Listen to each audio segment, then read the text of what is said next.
Good evening, ladies and gentlemen. Sanbonane. Sanbonane. Oh, there we go. Now there's some life. We apologize for starting late, but we are here. Thank you very much for joining the BMF this evening as we launch the Managerial Leadership Development Program, formerly known as Young Professionals Development Program. Special welcome to the Deputy President of the organization, Mr. Setu Mangotwa, the Acting Managing Director, Mr. Philip Bakahokutela, and the program convener. And as you saw there in the thread from 2014, Babegi Zulu, very good evening to you. And the panelists who will engage this matter further, my brother Tuso is here as well, whom you'll see a little bit later. A very good evening to you and all the other guests that are with us this evening. So a warm welcome to all of us this evening, and may it be a fruitful engagement. Before we proceed, one of the things that we are committed to is to have a better understanding of the organization, what it stands for, what it is, and where it's going. So just give me 1-2 minutes just to highlight something about the BMF logo. And I'll do it again when I close my remarks again as well. So the BMF logo, I just want to highlight for now the issue of the triangle. I'm sure you can see it behind me. And I'm sure when you look at the logo, you're not sure of what it actually means and its application. So I just want to apply the logo for you so that we may have an appreciation of what it means and the depth that is within the logo. For all we know is that the future president is here, and they may want to change the logo in the future. So I'm just stating it categorically that we should understand it first before you want to change it.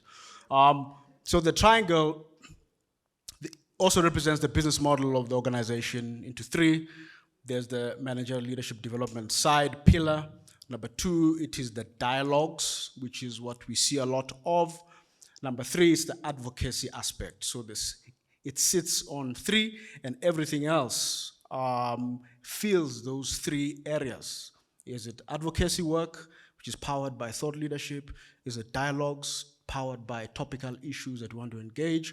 Is it managerial leadership development, powered by what we are doing tonight and the other partnerships we have with institutions of higher learning?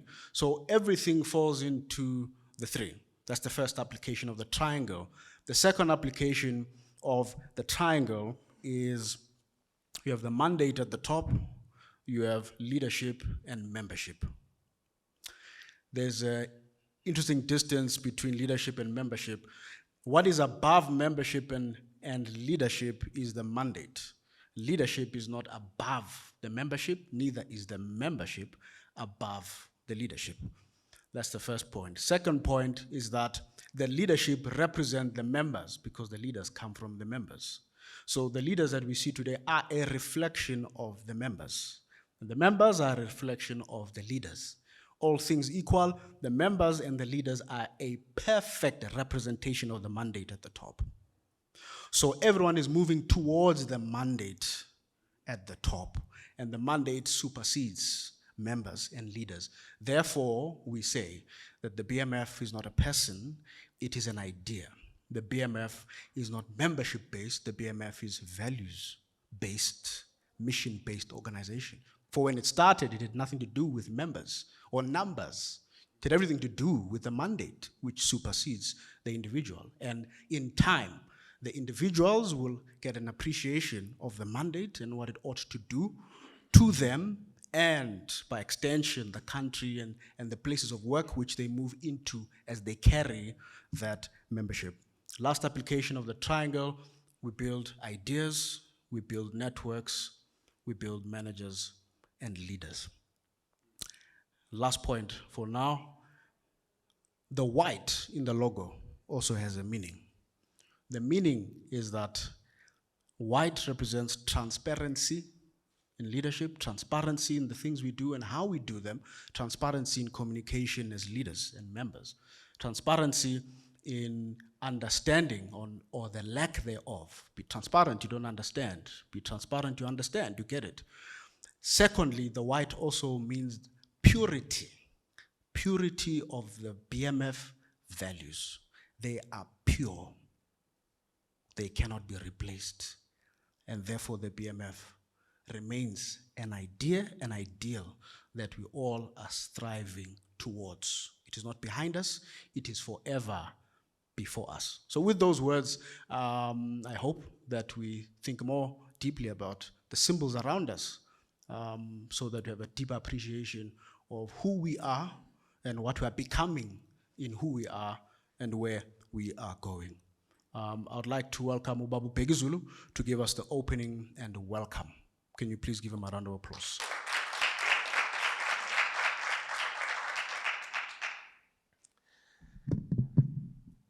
Ladies and gentlemen, good evening, DP, MD, the leadership that we have here, and the graduates, particularly of the YPDP, which is now changing to MLDP. Thank you very much for making your time this evening. I should start with apologies from Mam Hendrina Kanyile, who could not make it here this evening. She's actually admitted in hospital. So we send prayers her way. And Ubabiela came earlier but really could not stay, also not feeling well.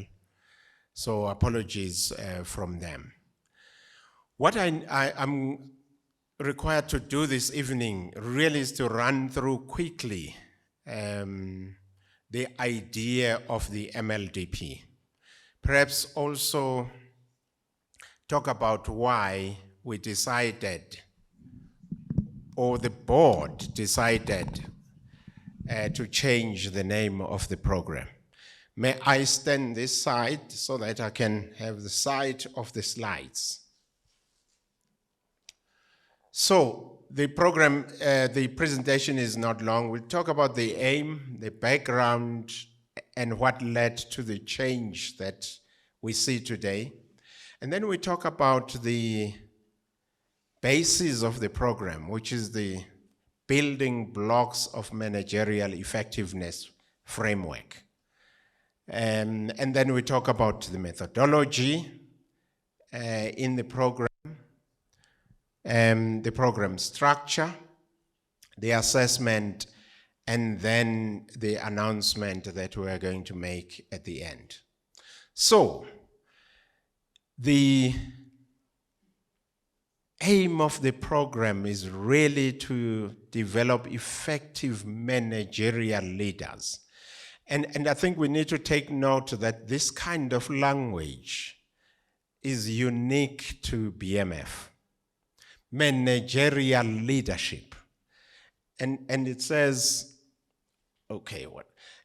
It says really we are about developing managerial leaders, because there are lots of different types of leaders, but our focus is developing leaders in business, whether in government, in private sector, or entrepreneurs.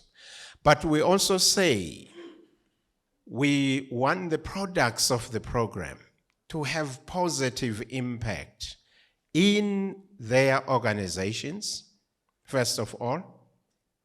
That is why, in fact, the first assignment that people get before the program even starts is called the OOM-CD, OOM-CD, own organization monographs, which really tells us about the environment and how you are going to contribute to that environment and how the program can assist you to contribute to that environment. The second one is contribution to the BMF and its mission. And really I get so warmed up when I see some of the products of the program taking space in leading the BMF at different levels. But also we say a contribution to society. So, the products of this program must be effective in their organizations, must be effective in BMF, must be effective in society. Right. So let's talk about what led to the change. Program starts in 2013. In fact, we had the first graduates in 2014 at the request of young professionals. So it was not a program that was thought by the organization. It was a program that was requested by young professionals. And therefore it got to be known as YPDP, Young Professionals Development Program. But in fact, there is nothing really young about the program itself, or junior, in fact. So some people think because it's applied to young professionals, it's probably a supervisory development program. It is not. In fact, we've run the program with executives, and they get challenged by the program. But it does not include what generally people would find in management programs, like your functions, your marketing, human resources, finance, and so on and so on. The program does not deal with those modules. We will see what is in the program. But there was a need to expand then the program beyond young professionals, because in fact, as I said, there is nothing young about it. But also, and more importantly, we needed to include the BMF DNA in the program directly now. And so in the coming program, we've created space for a module that is going to deal with the what does it mean to be a BMF type manager. That is going to also include the transformation, because our graduates should in fact be transformation experts, right? Because they should be transformation agents wherever they are. So that is going to be included here. And in fact, I think we'll remember that the BMF launched the professional designations for transformation, and we would like the program to contribute to that. There was also a need to reduce the time, so the program has been about 11 months. We've reduced the time, it's now about 9 months, which means it's going to be more challenging. But we also saw that there were a bit of gaps that created a problem between the blocks. So, let me then move to this framework that we use for the program. So we are saying at the end of the program, the participants should have all these competencies. And we generally use the analogy of a house when we explain this. The emotional competencies, we call them the foundations of the house. You don't see the foundations, but if the foundations are not okay, you see the cracks on the walls, right? Behavior competencies, in our analogy, it's the walls. That is where you see the house. That is where you can read the house. Process competencies, we have found really, and this is what makes a difference between this program and other programs that we find at business schools, that managers forget that they don't deliver through departments. They manage departments, but they don't deliver through departments. They actually deliver through processes. And there's very little understanding of process management in organizations. And so you would see, sometimes you ask a senior manager, what is the cost of your process? And they can't tell you. When last did you look at your process to improve it? They can't tell you. And then we talk about team competencies. This is something that happens from the start of the program to the end. People understand what team means when they finish the program. Not just the theory about teams. And we've had people crying in teams, right? Especially those who lead the teams. And then, of course, organizational competencies. In our analogy, we say this is the roof of the house. Here we talk about your macro systems that make the organization function. Here we say this is the feel of the house. When you get in, is it warm and welcoming, or is it cold and rejecting? And here in our analogy, we say this is the lay of the house, the furniture. How is it set up? Is it functional? And in an organizational sense, really means, is the organization flowing? And you find this particularly in government. This is what kills service delivery. This here. And managers don't understand this. Okay, let's talk to the methodology. Mamzo said a bit there, but really there are three things on which this program is based. One is the case study that Mamzo mentioned.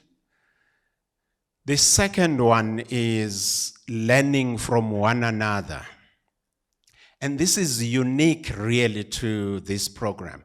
We call this the consensus method, a very powerful learning method.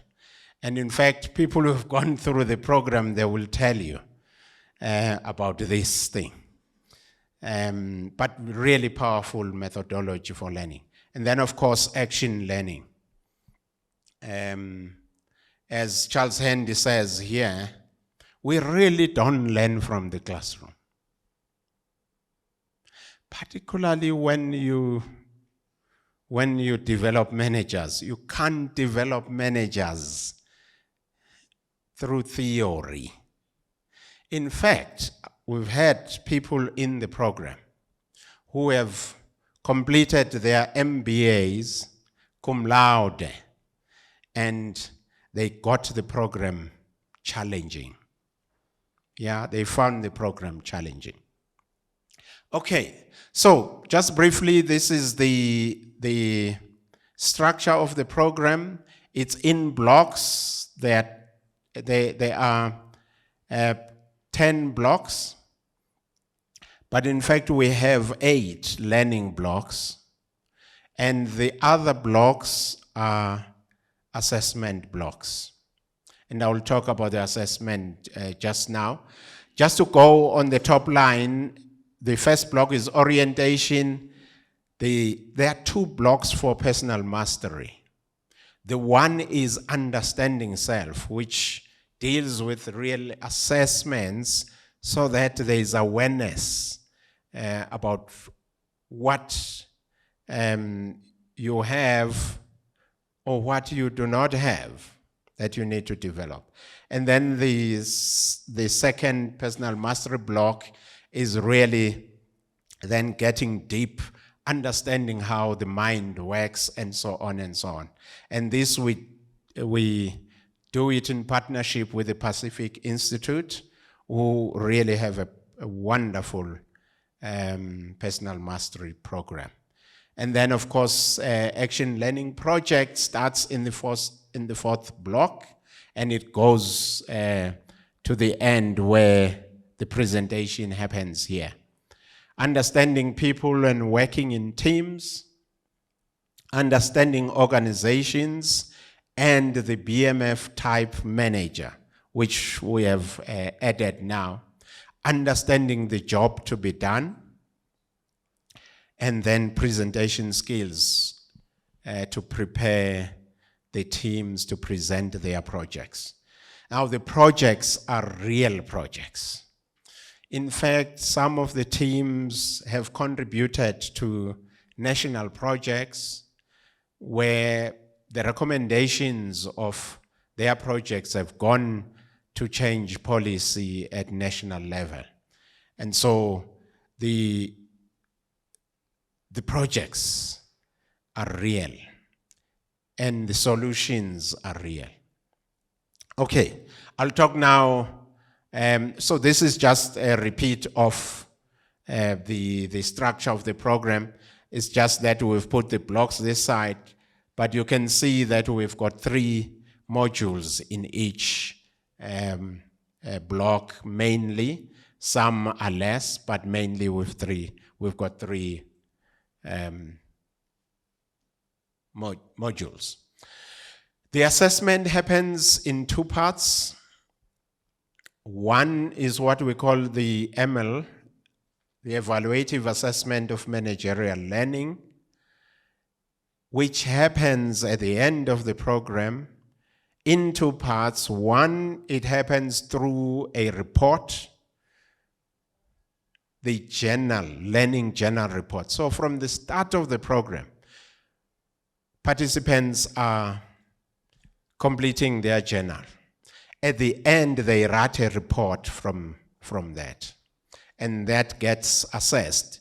And this looks really at whether you have assimilated the information from the program.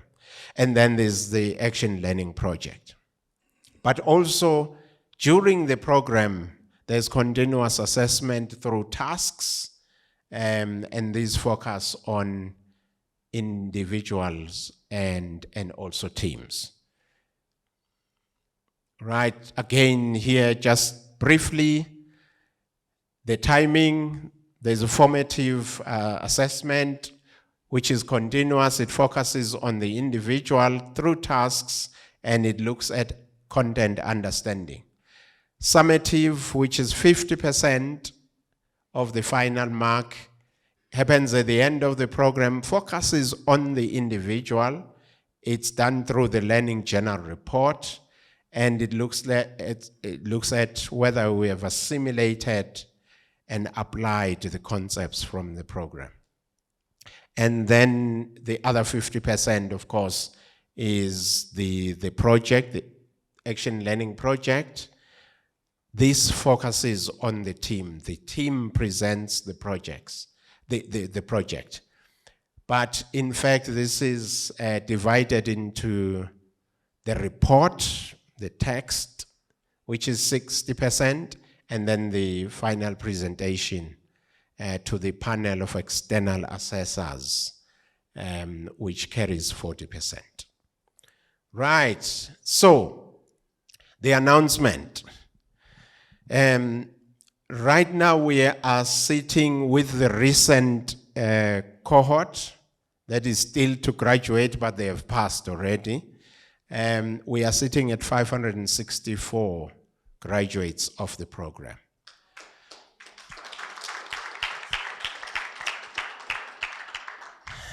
And in fact, we are going to be launching now the Alumni Association of the program.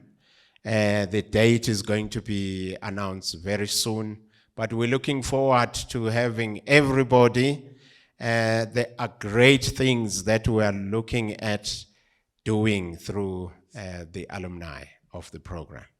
And some of the alumni members are here, of course. Thanks very much. Asante sana. Really.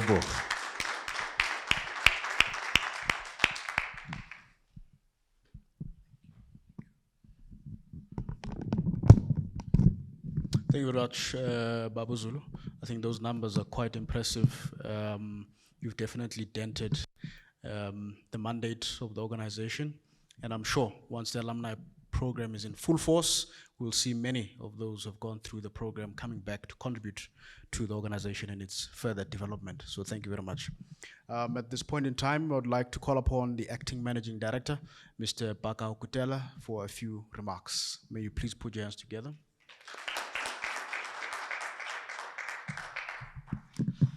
Thanks, Bafo. Madam Deputy President. I must actually say, though, that every time when I speak to Bab Zulu, I like practicing my Sizulu with him. So you will forgive me because we've got this game ongoing between both myself and him. But on a much more serious note, the Deputy President of the Black Management Forum, Sis Ese Tumangochwa, I see also in the room our former board member and chair of the Young Professionals, Ubab Tusos Hopolo. Good evening, Papa. I note many of you in the room, colleagues, that have been obviously within the structure for the longest of time. I just would like to say to you all, good evening and welcome to this August occasion. I think mine is not really to say much, because it's really very difficult to talk after Omonde has spoken, you know. And today I'm really convinced that this guy does not like me, you know, because of all people he could have asked to come and talk, you know, he then asked me to come and talk. And yet, when he comes and talk, he articulates so eloquently what the organization stands for in terms of its image, in terms of its logo, and so on. So really, I'm really challenged there. But also, I would like to appreciate the great work Monday in that regard. Colleagues, I think this is just two things that I would like to emphasize on tonight, because I do not wish to take much time. I would like to save some of the few minutes that have been allocated for our Deputy President, who has to deliver the main address this evening. Having said that, though, I think I would like to emphasize my remarks this evening on two fundamental points. The one point is that for many of you who don't know, since November 2021, we have elected a new leadership, and the membership had decided in its wisdom to re-elect the current president, Unobula Angela Nomlala, and elect the deputy president that we are fortunate and blessed to have here this evening. So we have embarked on this new journey over the past, I think, 4 weeks or 8 Monday, if I do recall, where we obviously had to go back and review the work that the board has done over the past 3 years and how we fared, honestly. So we had an opportunity to reflect on some of the work that we've done, looking at the various pillars of the organizations, as it were. And we felt that there was merit in really, whilst we really redesign this new strategy to obviously keep some of the key fundamentals of what the previous strategy talked about. Babzulu, you know, the continuous investment on Black management excellence, as it were. So through the engagement with institutions of higher learning with whom we have a very, very good relationship, and I think many of you may have known now the massive drive that we have embarked upon as the BMF to try and make sure that we partner with as many organizations as possible to deliver on this mandate that we have. So we just didn't choose them because they were nice and great. Obviously, as the BMF, when we partner with you, we look at various aspects, and then we make the commitment that we want to be in business with yourselves. But coming back and to just bring it home, we have decided in one of our key strategic pillars to, under advancing socioeconomic transformation, was to reintroduce the effective revival of the Basotho head model. So I don't know, and I don't want to expose all of you here in this room, right? So I will not ask you since when have you been a BMF member, because I think it will be hugely unfair for many of you. However, I think it's a point that I needed to emphasize. So the effective revival of the Basotho head model. The Basotho head model is a concept introduced by the BMF about, I would say now, more than 25 years ago, as it were. So it was just shortly after the new dawn of democracy. The BMF was engaged and consulted on by the current ruling African National Congress to explore ways in which we could make our modest contribution in building this rainbow nation. So we've introduced the Basotho head models to try and sort of like set a guideline insofar as transformation and the representation of black management within corporate South Africa and beyond. So we had set specific target by which the country or corporate South Africa should have moved by. So there were clear targets that were set from all the way from supervisory to executive level, as it were. And we were very ambitious at the time because we thought that, we should be able to reach those targets within the next 10 to 50 years, 15 to 20 years, as it were. But I think, unfortunately, when you look back, we have not been able to reach those ambitious targets we set for ourselves, because back then we were saying that at senior management level, we should have achieved X representation of black executives at executive level, at senior, middle, junior and supervisory level. Whilst we have seen some movement in all the spheres, however, we still remain very concerned about the pace. So we've decided then to say we need to be able then to revive that tool effectively. And we've gone to great length to lobby the Commission for Employment Equity to ensure that the Basotho head model is actually adopted by the entire ecosystem of our economy. So let it be corporate South Africa, let it be even government, because they are the regulators, the policymakers within our space, as it were. So in reintroducing the Basotho head, the BMF has one objective in mind, which is to achieve what we call again in the BMF critical mass of black professionals and executives at various levels. So for many of you who do not perhaps understand the concept of critical mass, as the BMF, we are saying insofar as critical mass is concerned, we want to see a representation of black executives and black professionals at all the various layers. So obviously we need to, there's a clinical case, Babzulu, of a process, where we're saying, for instance, that this is the direction, this is the framework we are setting up, that we are inviting companies, therefore, to operate within.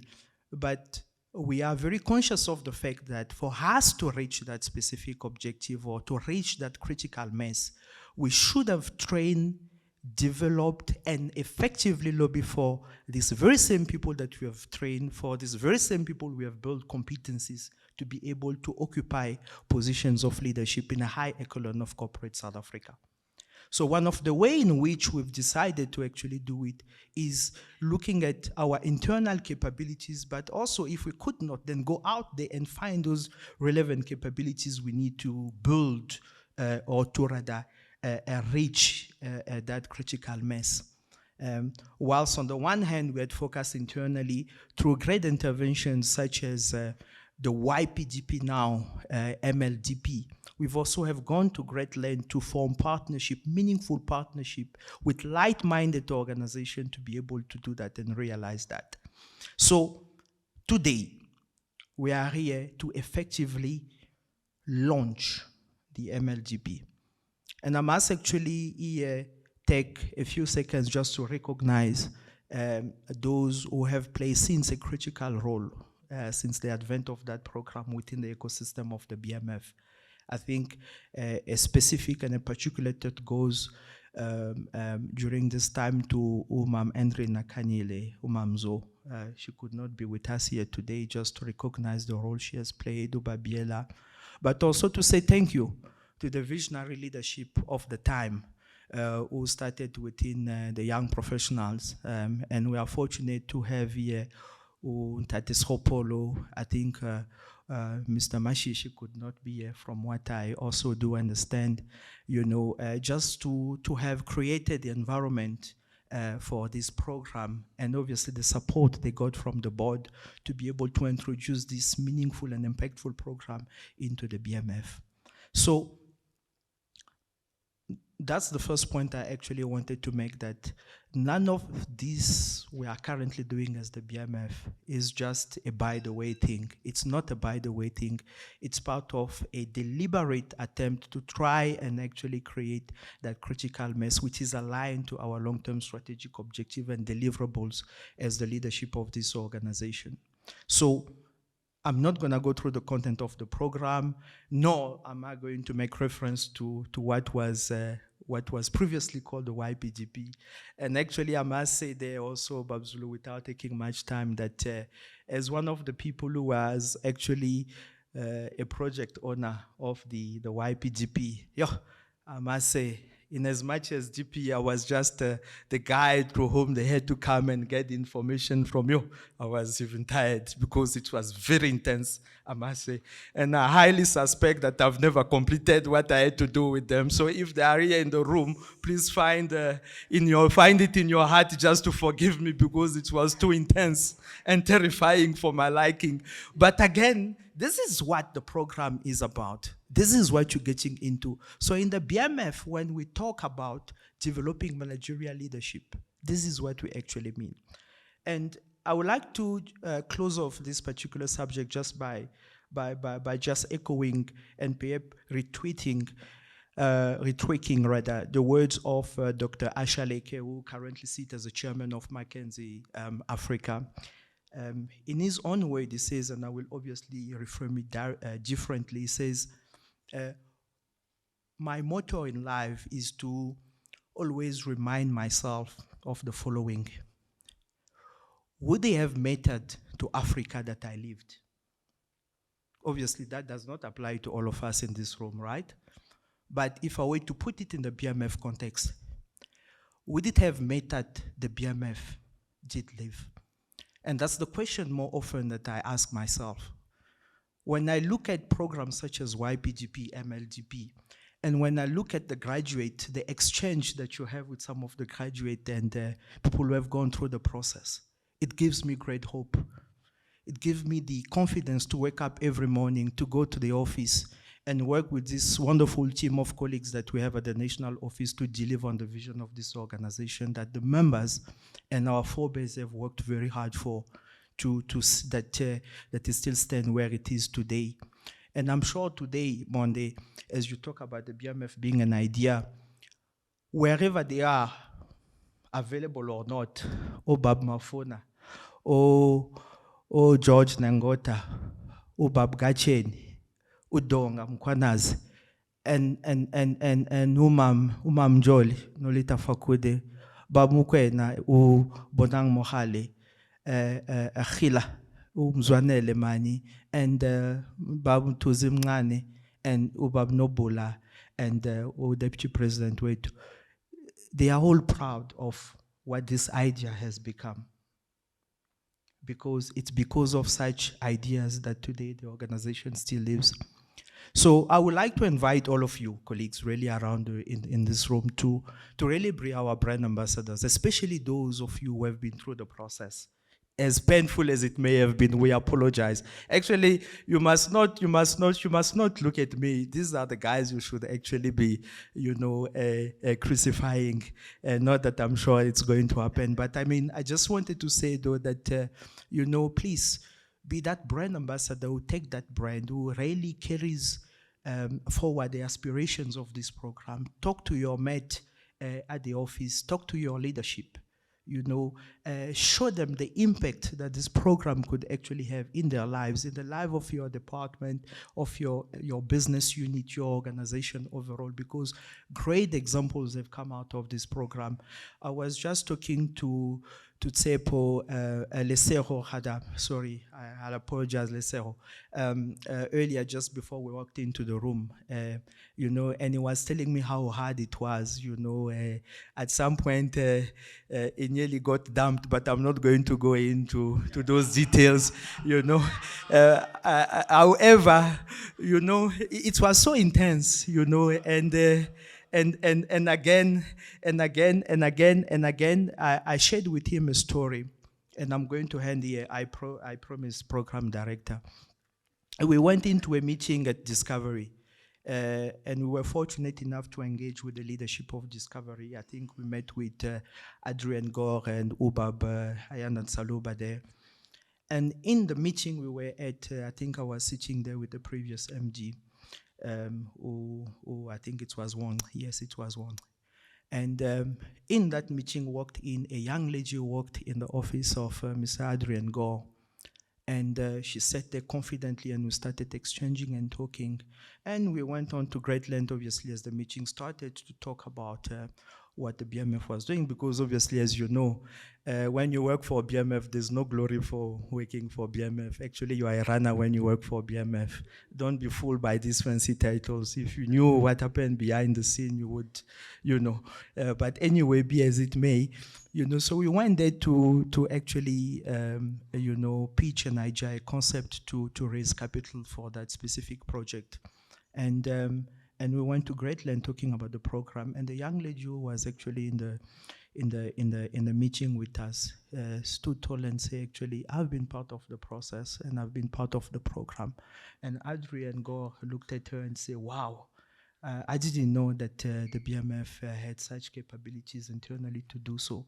So there's a lot that is not known or told about the organization beyond our robust advocacy drive out there.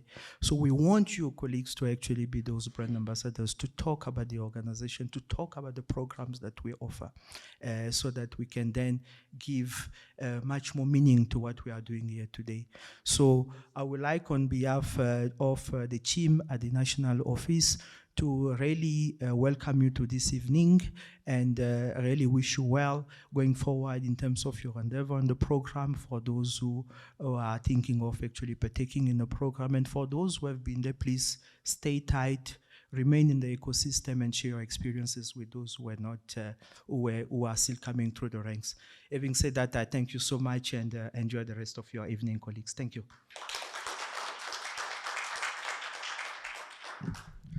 But for that almost became another special address. I must warn you for next time, when you ask me to MC, I like to run a tight program. Yeah, so I almost stood up. But out of respect of your office, thank you, Bavo. We've got two more items before we break this evening. Very important. Firstly, the Deputy President will give her a special address under the theme, the role of managers in driving transformation. Of course, I'm not sure if she's tweaked it, but you'll hear how she will deliver it. And I don't think she's newly elected anymore. Bafo, the work we've been pushing, you can tell. It's almost like we've been working for a year already. But it's another 2 years, DP. It's another 2 years. So please, ladies and gentlemen, please put your hands together for the Deputy President, Mr. Setu Mangocho.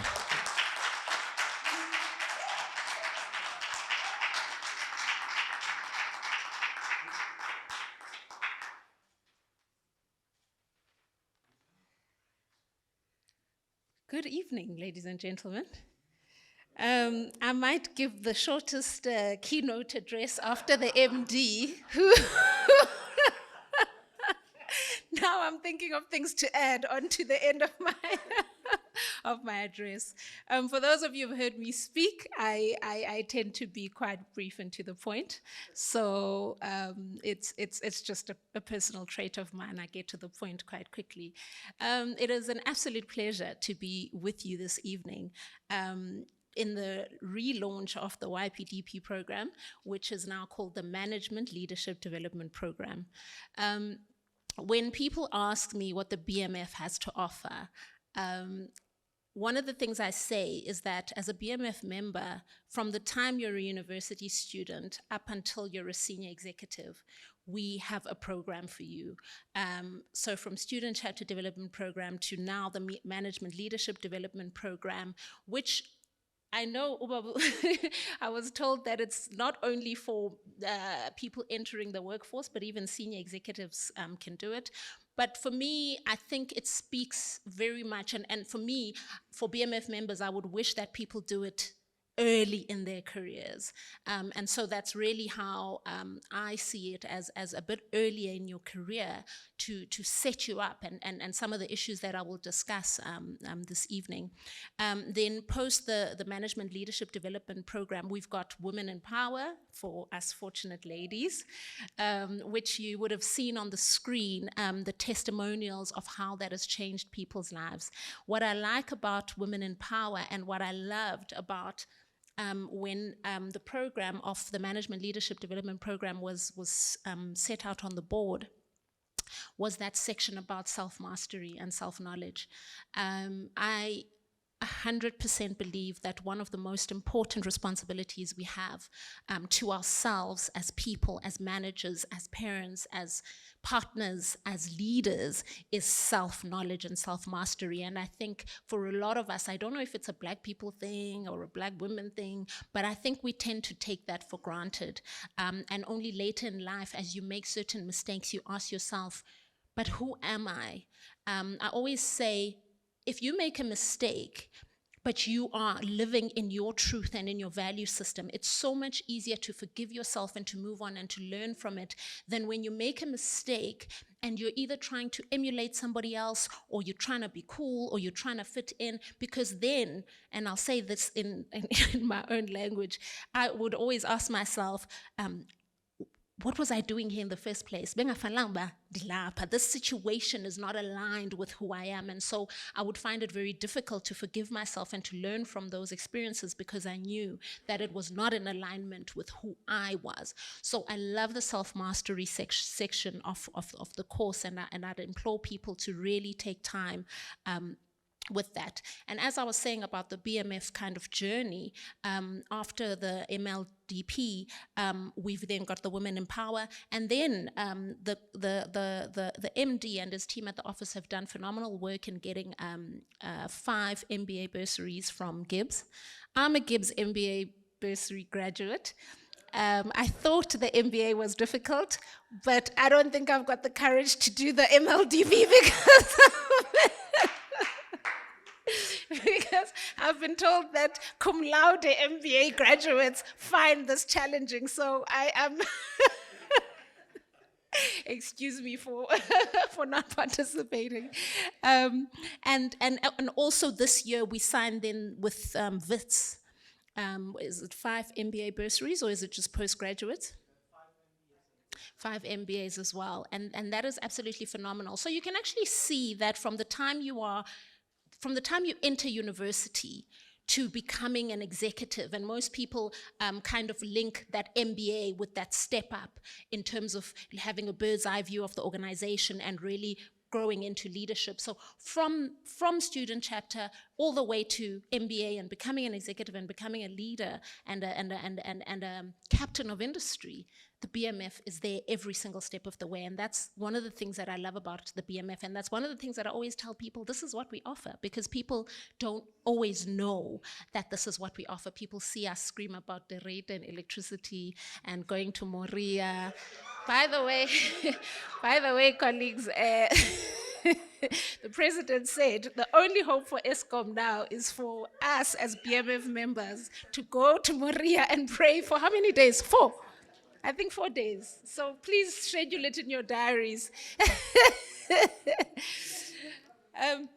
But back to the topic of today, and that's really the role of managers in driving transformation. And I think I want to start with transformation itself and why it is important. So I recently spoke at the BEE annual conference, and there was this big talk about is BEE still relevant? And rather than questioning whether BEE is still relevant, we should be seeking to widen and deepen and increase the impact of BEE, because it speaks to the heart of transformation of this country. There can never be a sustainable political stability in this country unless Black people have a tangible stake in this economy, because we are the majority.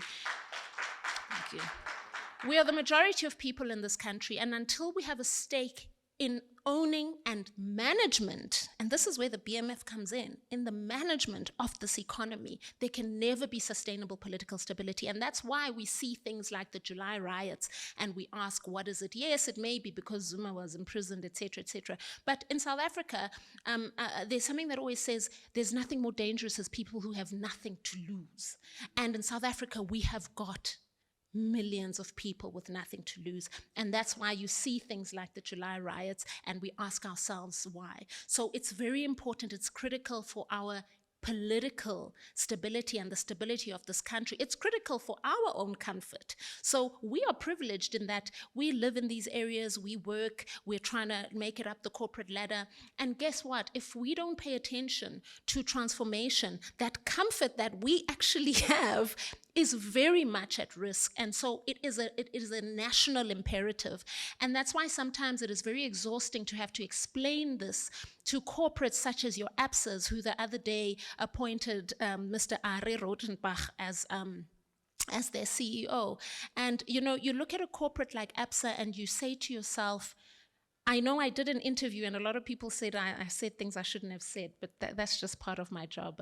I'm always reprimanded after interviews. If not, then I haven't said the right things, I always say. But you look at an APSA and you see it as a microcosm of the part of society and the part of the economy that just refuses to transform. If I can give you a little bit of background about APSA, just in the recent history.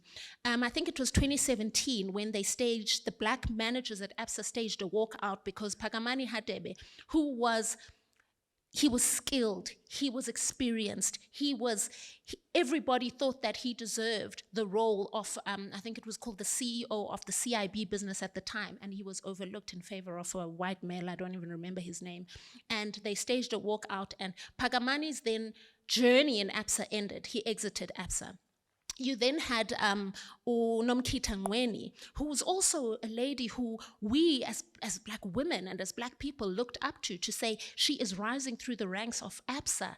I think she was the head of their wealth management business. And all of a sudden, she exited through the emergency exit. And we don't really know why. You then have Ubongiwe Gangeni. And when the Daniel Minele issue happened, Ubongiwe was on that exco. And those were some of the people who we were saying, but guys, where's your voice? What's happening? And Ubongiwe, a few months after Daniel exited, and it wasn't actually very much publicized, Phil, but she also left, and she was the only black female in the exco, if I remember correctly, and she left for Standard Chartered, I think, if not, yeah, Standard Chartered. And so you keep seeing that executives in an environment like APSA reach a point where, for one reason or the other, they feel that this environment is just not for them. And that's why then we get a CEO like Uari.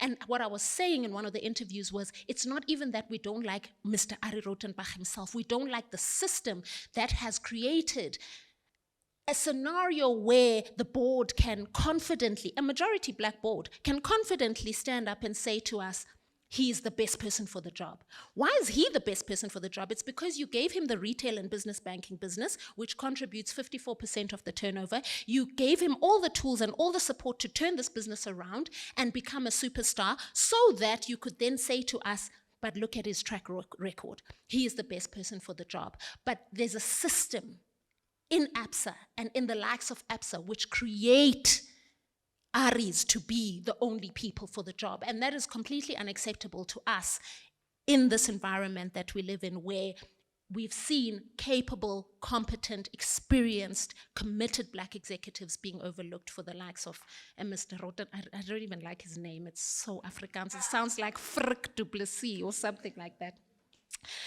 But be that as it may, going back to transformation. So one of the things that I spoke about as representing the BMF at the BE conference was that the BEE scorecard has got 3 priority areas. It used to have, I think, 4 or 5, but the 3 now are skills development, enterprise and supplier development, and ownership. And what my contention was is that management control used to be a key priority element of the BE scorecard. So you had to show that they were black managers and executives and board members in your organization in order to get BE points. Removing that from the BE scorecard means that people then get high points on skills development, even on ownership and on enterprise and supplier development, but you don't actually see the tangible impact in these organizations. And one of the questions I was asking, even to the BE commissioner, is if all of these organizations are scoring such great points on skills development, where are the black managers that you have developed to get the points in your skills development scorecard? Why are they not rising up the ranks? Why is it that every year when the Commission for Employment Equity releases their results, and the last set of results that they released in terms of employment equity, at top management level, 65% were white. At senior management level, 52% were white. But on the flip side, when you get to semi-skilled, suddenly it's 78% black. When you get to unskilled, suddenly it's 83% black. Why are we swelling the ranks of unskilled and semi-skilled if these organizations are performing so well in terms of their scorecards, particularly on the element of skills development? It does not make sense. Secondly, on ownership, they also score highly on ownership, but it then becomes clear when you look at the executive and you look at the boards and you look at middle management that the black owners are we probably still have a problem of either fronting or black owners who simply don't have sufficient say or board represent, even if they sit on the boards. So something that I've seen a lot, because I've been a transactor in banking and at the land bank where we do a lot of BE deals, what they like to do now is to form employee trusts. So your black owners are your employees. Now, are your employees going to sit on your board and challenge the CEO and the chairperson and the HR executive and the board member who chairs the remuneration committee? I don't think so. So that's what people, that's the kind of schemes now that we're seeing. And that's why the BEE stats sometimes when we're told that they've improved, these are the kind of systems that people use to kind of jippo the scorecards and make it seem as if they're transforming when they actually aren't. So as the BMF, our core mandate is really to see a critical mass of black executives in corporate to change the embedded cultures and practices. And Obabulot says in his book, he doesn't just speak about a critical mass, but he says a self-reproducing critical mass, which is actually very important, because what you don't want is this, intake of black people who then fizzle away somewhere. This thing of self-reproducing actually reminds me of the once empowered, always empowered phenomenon. So because you did one BEE deal in 1994, it does not mean that when that BE deal matures and those black shareholders exit, you still get to, you still keep your empowerment credentials. And this is, I kind of equate it to this thing of the critical mass must be self-reproducing, because there are waves in South Africa where we're employing black people, we're doing BE deals, but what we don't monitor very effectively is whether that is a continuous cycle. And so you see people claim BE deals or transformation or employment equity credentials that are 10 or 20 years old. So I like that part where he says a self-reproducing critical mass of black executives. Why a critical mass? I go back to an ABSA example. Sorry, it's the most recent example in my mind. This thing of being the only black person in an exco or the only black person on a board actually doesn't work. It's not sustainable, let me tell you. For those of us who like to be the only ones and think that it makes us special, it actually doesn't work. It doesn't work because let me just try and put this most eloquently. There is a table that is set The table is square, the knives and forks are set, the menu is set, and you are invited to come and join this club or this dinner. And you alone are not going to be able to change the institutionalized racial biases of these corporates. Instead, what happens is you get co-opted into that kind of thinking. And when you try and push up against it, you simply get ejected from the system. And that's why I speak of an APSA, because it's a very good example of black executives just exiting. Left. What happened to Nomkita? We don't know. What happened to Bongiwe? We don't know. What happened to Pagamani? Because they are the only ones who are trying to fight the system. Our president, uAndile Nomlala, always says, when we say, black people, why do you get to these senior positions and forget about us, and forget about BMF, and forget about transformation? He has a saying where he says, in his typical, Chan, you can't make a villain out of a victim. Let's not make villains out of victims. And all he means is that those people are fighting battles every single day. They are just trying to keep their heads above water. I'm not saying we should excuse people who don't fight for transformation in organizations, but I think we need to have an empathy to say it is tough in these boardrooms. It is tough in these excos. We've seen how hectic it can get. We've seen how emotionally and psychologically draining that it can get. And that's why we need more of us in those boardrooms, and we need more of us in those excos. Colleagues, the other thing that we tend to overlook, we focus a lot on excos. At a board level, that's where strategies are really set. That's where cultures are actually set. We often think it's the CEO, but more often than not, as we engage with corporates, we find that board chairs have got an incredible amount of power. And so we need to also, as the BMF, and this is also a call to ourselves, to start focusing on boards. We need to look at these boards. Who is on these boards? What is the composition? How many black people and how many females? So the gender agenda for us as the BMF in the next 3 years is a huge focus. It's not only about race, but it's also about gender. Because if you've got a majority white Afrikaans board, once again, the institutionalized racism, there's institutionalized biases. When they look for a CEO, they look for somebody who walks like them, who talks like them, who can go and shoot game on the farm in the weekend or whatever it is that Afrikaans people do.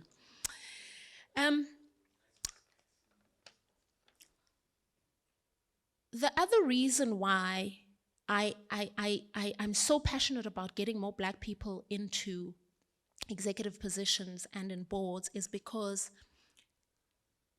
the crucial conversations about companies, about strategy, happen there.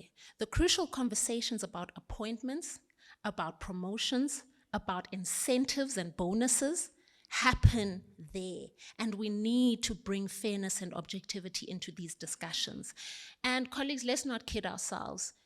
How people are remunerated, and I always say so even in my own organization, we often think when somebody complains about a salary, it's like a money thing, you're not grateful, or you're not this, or you're not that. And I always say, it's a livelihood thing. I get that people have always said money is the root of all evil and all of those things, but in a South African context, colleagues, sometimes, and I'll give you an example of my own company, when people don't get annual increases, or when we had to reduce salaries by 30% because of COVID, people took their kids out of medical aid. People canceled their life covers and policies. We saw people literally go to HR and say, I can no longer afford medical aid.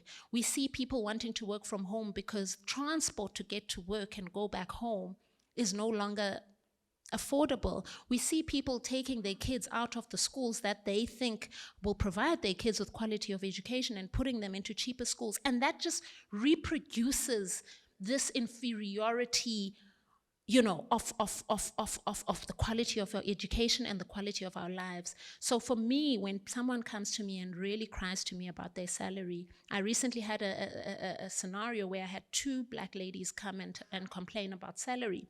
And I said, give me the payroll of my finance department.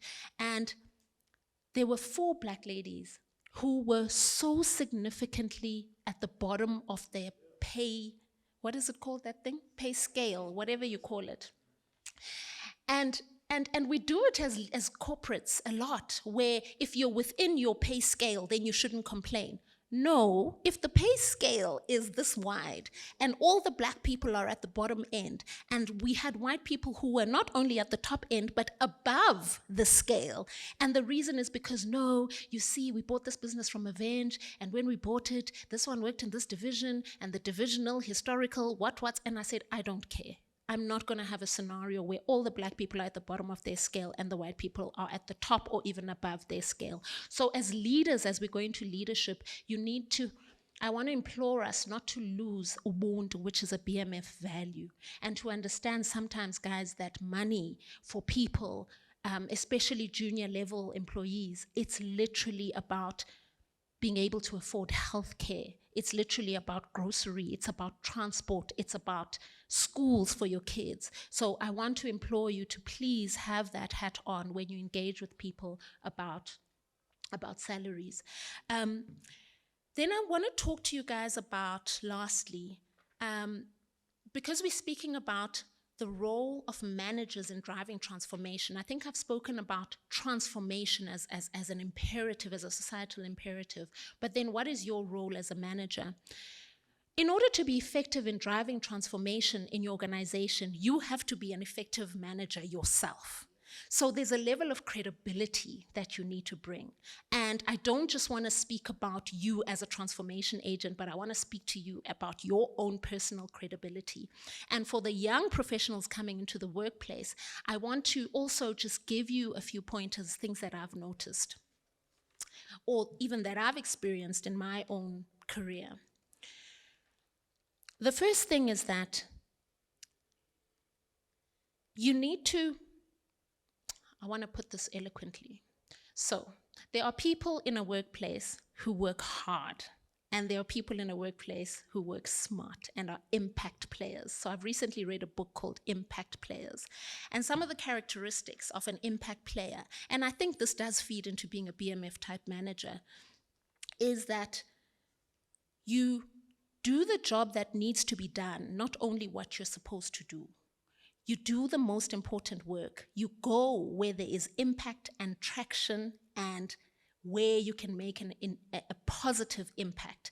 So impact players understand the unwritten rules of the workplace, culturally and politically. They know how to network. They know their internal stakeholders. They don't wait for people to tell them what to do. They anticipate problems and they solve them. And in the book, I don't know why I forgot the author, but she has an acronym which says WIN, which is what's important now. And I'll give you a few examples of this. I remember when I started out as an audit clerk at Deloitte, we would be on clients, busy cross-nighting, trying to get audit files done. And I remember there were a number of people, and they were part of Abasa at that time. And I was like, what's with these Abasa people? They hardly did any work. Now, I'm not advocating for not doing work, but they were not like workhorses.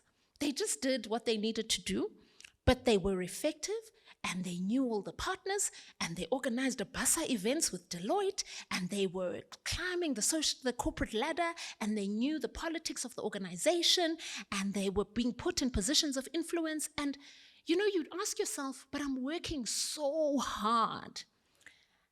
Now, here's a little secret. In corporate, you can work hard, guys, but be very alert. Be alert to the cultures. Be alert to the unwritten rules. Be alert to the politics. I remember Umam Kuzwayo, we were talking about, I think we had to write an article, Monde. Remember when we had to write an article, and she said, one thing we need to teach our managers is not just EQ and IQ, but also PQ, which is political intelligence. In your organizations, you need to know who are the influential people. You need to understand what makes them tick. You need to be able to solve problems that a junior person would not be expected to solve. And use the BMF networks. So with me, even, I'm not no longer a very young professional, but I remember there was a deal that we were doing and we couldn't get competition commission approval, and the commission was just not getting back to us, and we didn't know what was happening, and we had consultants, and it was a whole thing, and all we needed for this deal to go through was competition commission approval. And through Tembi Nkosi Bonakele, who I met through the BMF networks, I phoned him and I said to him, "Where's our Comcom approval?" And he says to me, give me your reference number, whatever it is. And he says, "The commission never goes quiet. There must be something wrong with your deal." And I said, "Well, we're not getting any feedback. So can you tell me what's up?" The next morning he sends me a WhatsApp. He says, "Done." So I say to him, "Done as in you've figured out what the problem has been, or done as in we've got Comcom approval?" He says, "Done as in you've got Comcom approval." So I phone my boss and I'm like, "Well, we've got Comcom approval." And he's like, "What?" And that is networking. Networking is not only about coming here and exchanging business cards and whatever. Whenever you've got a problem, I even learned this in my MBA. I found my MBA relatively easy because I had a philosophy to say there's always somebody who knows this thing, who's done it before, and I'm going to find them and I'm going to ask them to help me. So for me, MBA was chilled, but I'm still scared of the MLDB. And then another scenario happened where from June last year, so I'm the CFO, so from June last year, we had been levied penalties by SARS. Every month we get levied penalties by SARS. We employ consultants to find out why is SARS levying penalties. We lodge objections, we send emails, it's a whole thing. But because we are in a construction business and we work for government, we always have to be tax compliant on the central supplier database. So we don't have a choice but to pay these penalties because just now a tender is up for award and as soon as you're non-compliant on CSD, you're out. So we're like backed into a corner, and these penalties were like R1 million a month, and it was a thing. After some time, I was like, there must be somebody I know at SARS. And through, again, BMF networks, get hold of somebody at SARS. I mean, he was the executive for HR, so I was like, okay, but let me ask him. He then sends an email to somebody who sends an email to somebody. I think this was probably on a Thursday. I think the next Tuesday, our issue was resolved. And at work, they're just like, "Why didn't you do this 6 months ago?" I'm like, I didn't want to interfere with the consultants. But those are the kind of things where even as a junior employee, and this is one of the benefits of BMF, you can speak to Phil, you can speak to me, you can speak to Andile, you can speak to Kulu, you can speak to Gugu and say, "Do you know, trust me, we all know somebody somewhere. When you've got a problem, even if your CEO cannot figure something out, you must say to him, you know what, let me see if I can find somebody at SARS or at wherever, at ESCOM. Okay, ESCOM probably won't talk to us because we've made it very clear how much we hate Derrida. That's the benefit of networks, and that's how you become an impact player. And when the lady wrote the book, she interviewed managers and said, in your team, a team of equally qualified, competent, committed, technically astute people, what differentiates just a normal person or contributor to an impact player? And those were some of the things. So please aim to be an impact player, because when you are an impact player, it lends you so much credibility that when you then want to implement transformation, when you want to hire a Black person when everybody else probably thinks that Black person is not ready, you have got the credibility to speak, and you have got the credibility for people to listen to you. And as I close, as I speak about you've got credibility to speak, I want to say this especially to ladies. I say it everywhere that I go. As ladies, we need to find our voice. We need to be very, very, very confident. We need to speak. I find that I can't leave a meeting without speaking because I feel like I'm wasting my time. So one of my other favorite books is Lean In, and I always speak about it. And it says, keep your hand up, always keep your hand up and say what you want to say. And the other thing that is something that I also don't like in my employment is For example, if the executives are having lunch, I remember this one practical example. We had an exco, and now we're having lunch, and we're just chilling. And I say to the rest of the ladies in my team, come and have lunch with us, because there's so much food and whatever, and you can just chill with us. And they were just terrified to come and sit and have lunch with the exco. And I don't get what it is about, especially us women. I think, yes, black people, but women in particular, and Sheryl Sandberg says this, she says, take your seat at the table. Because there are times where, guys, let's be honest, it's not people not giving you a seat at the table, it's when they give you a seat at the table and you are too afraid and too shy to take your seat at the table, then you're actually taking away from an opportunity to contribute to that conversation. Sometimes the lunchtime conversation is the most impactful conversation in that organization. So take your seat at the table, go to the exec's lunch if they invite you, even if they don't, and speak out and have a voice and always be an advocate of transformation and be that BMF type manager. And as Phil said, carry the brand wherever you go. Talk about BMF. I post about BMF all the time. And because I post so much about BMF, so many people now want to know, what is this BMF about? How do I get involved? How do I send me the link? Now we've got a link. I used to have a form on my WhatsApp where I used to send forms to people via WhatsApp. And I'd say, fill in the form, pay, send everything back to me. I'll send it to the office, and then I'll sit on Sis Mother. So I used to have a very rudimentary non-technology system. Now I send the link. Have the link on your speed dial. When somebody asks about BMF, you simply send the link and you ask them to join, and you're a BMF ambassador everywhere you go. On Twitter, you're a BMF ambassador. On Facebook, you're a BMF ambassador. On Instagram, you're a BMF ambassador. If you feel as passionately about this organization as we do, you can't actually divorce yourself from BMF. So sometimes there's something that I want to post or I want to say, and I always remind myself, is this in line with the BMF values? And that's why when I post and everything, it's such an attraction for people, because I literally live the BMF values. And so I'd like to implore you all to do the same. So good luck with the program. Thank you very much for being here.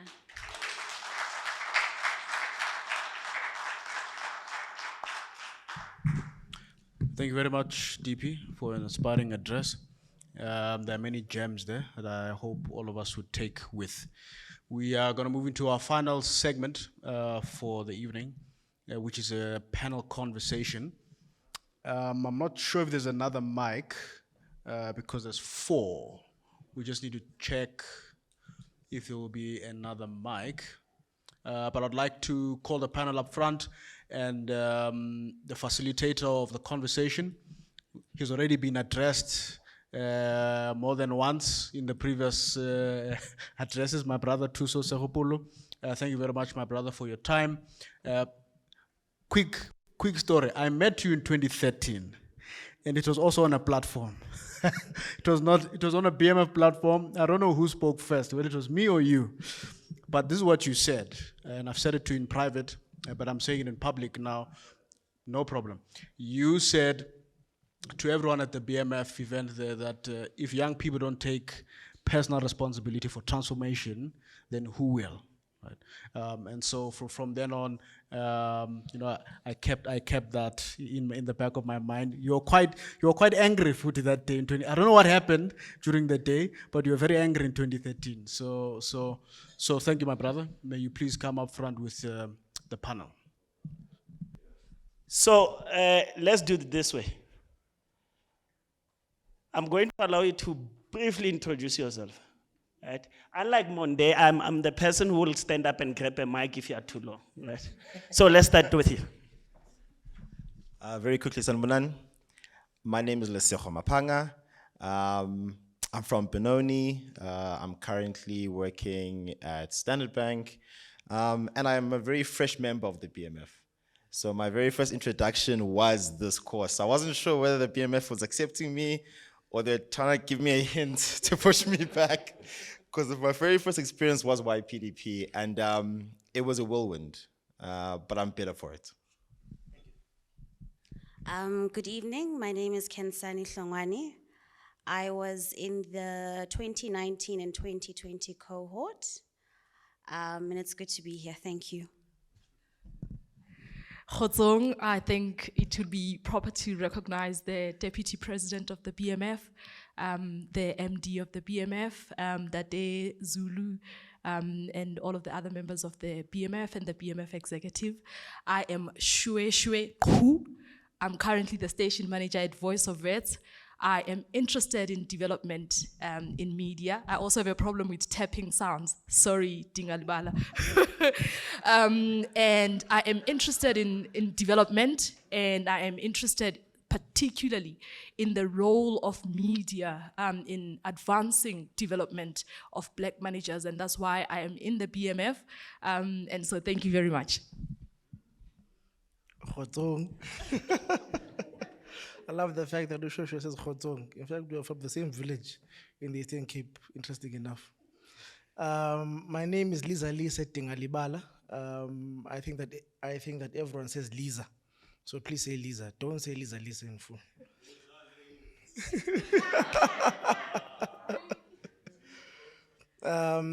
I work at Growth Point Properties in non-GLA. I think we will then explain as with the network what that is. I think in essence, I was in 2017 cohort, grueling exercise. We grew quite close with Ubab Zulu, Ubabiela and Mamzo. And even the then security guards at Webbers began to know us by name. So it was a good exercise. So while you are holding the mic up, project managers, right? When you saw an invite to apply for this program, and you read through what is the requirement and what should you expect, what's the one thing that stood out for you?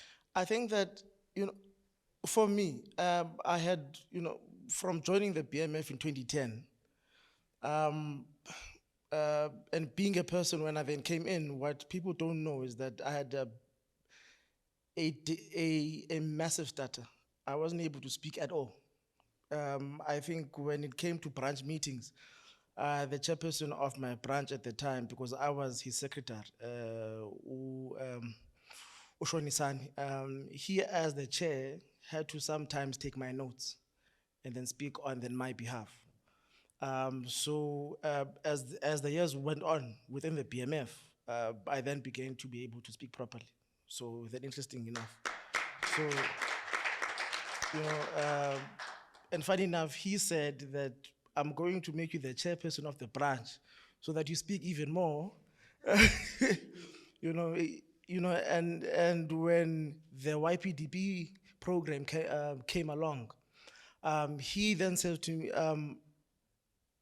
who was it? Uliswen calls me and says, "Hey, Jola, there is a program here, then thing apply."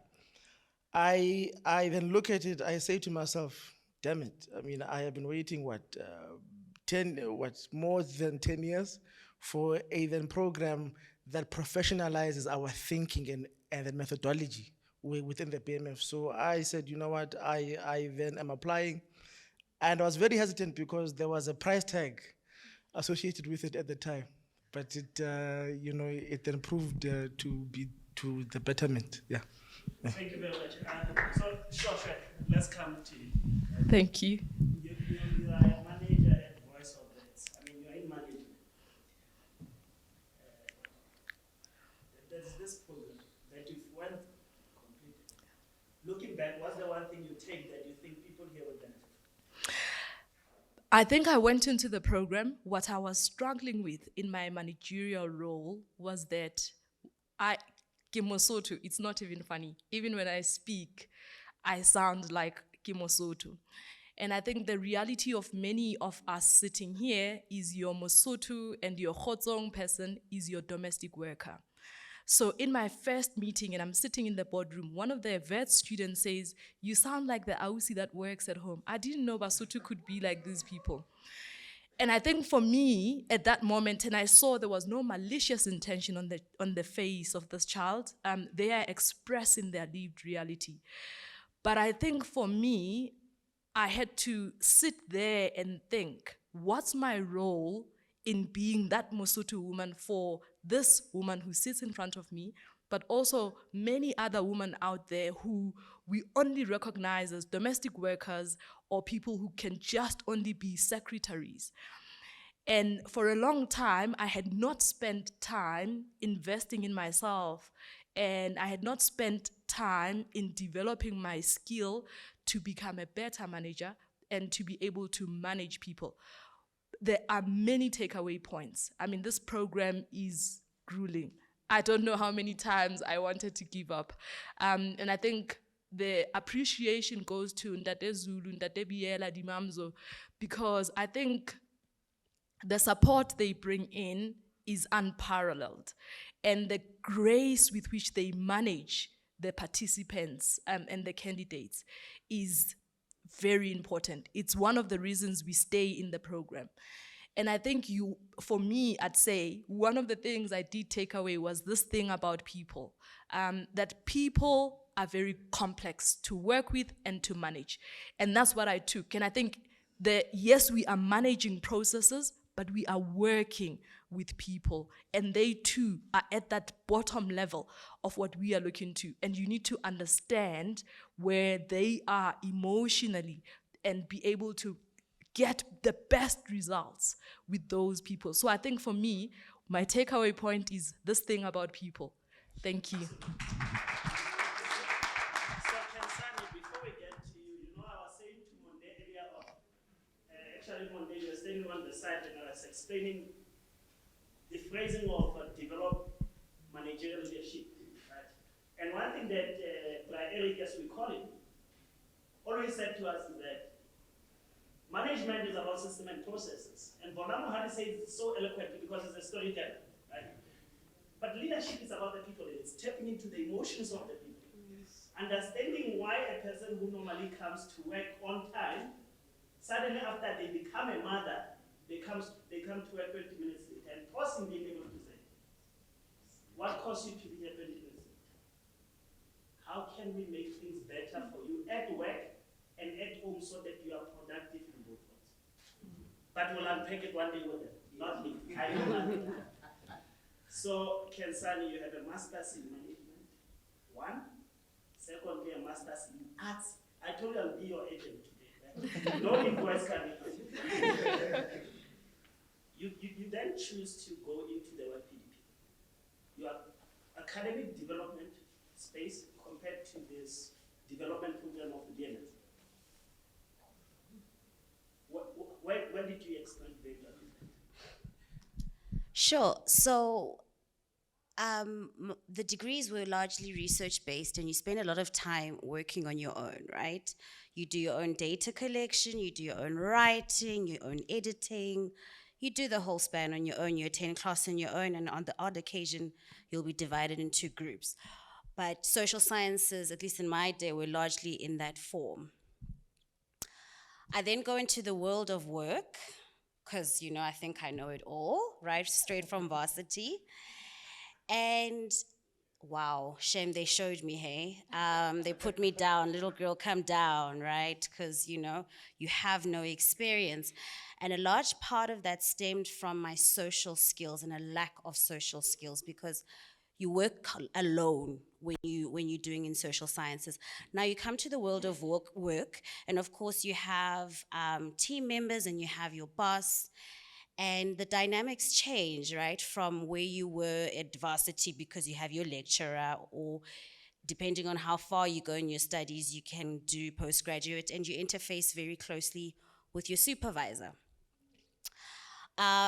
And then you come into the world of work, and there are lots of dynamics that you need to navigate, right? And they don't teach you about those things in varsity. They teach you about how World War II was started, who the actors were, the role of Germany. You learn about all those facts and figures and those technical stuff that help you in the world of work, especially where I went into work. The BMF course was very interesting because as I progressed in my career, I realized that I do lack something, Yana, that maybe needs some work. Shall we call it that thing? That thing, really, you know? And I was very fortunate because the day the course was presented to me, we were actually meeting the BMF. I used to work for an industry association myself, and I'd heard about this course that it's very good, it develops these skills. And now that I look back in retrospect as to me before the course and now where I am, I think I did myself a good favor because hard skills are very easy to learn. You taught how to write and read and what have you.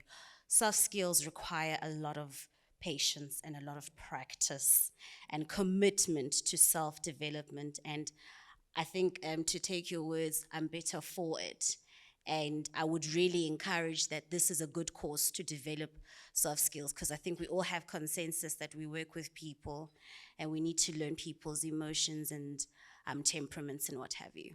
So, Wow. Our degrees, they give us this hard skill, the technical skill, but they're soft skills that when you engage with people, you need. Yeah. And talking to the DP's point, using those soft skills wisely, you can navigate your way or translate Yes. the corporate jungle to get up the ladder. Yeah. Now we are learning every day, right? LSG. Fede.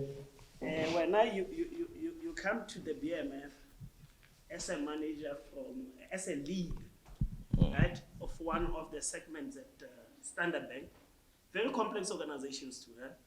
To be given segments to run more complex than anything. And you've done a board leadership program with Gibbs. You then later on go and do an executive leadership program with Oxford, State Business School. Yep. I mean, a person like you, I look at them, if they apply, I'm like, nah, man, when are you sorted? No, it once, it all. So when you are sorted, let's get to this thing. Now you come to the BMF, you apply for this. You look back today, what is the one thing that you think was better than anything that you've seen before? I think Insani actually stole a bit of my thunder. For me, it's most importantly was context. You go through different leadership programs and it's all very stagnant information and it's all very theoretical. But it's very different when you're dealing with real life issues. So I was listening very intently, and for our group, our actual project was the investigating the value proposition of the BMF. And one of the things that we actually did, or what we did say our recommendations was that South Africa has many issues. It's very broad. And one of the most effective ways actually is to narrow it down and execute on the Basotho hat principle. That is actually one of them that we saw because, again, in corporate, you find that you have a lot of very well-skilled academically, a lot of degrees, a lot of diplomas, a lot of masters, PhDs, but for some reason, we're just not cracking that barrier. And for me, what I learned, the biggest takeaway from the BMF was really just understanding people and those complexities, but also finding a space for mentorship. I work very hard, I continuously. I think last time I spoke to Esetu, I apologize for some nerves. The one thing she said, just be PTP, just be everywhere.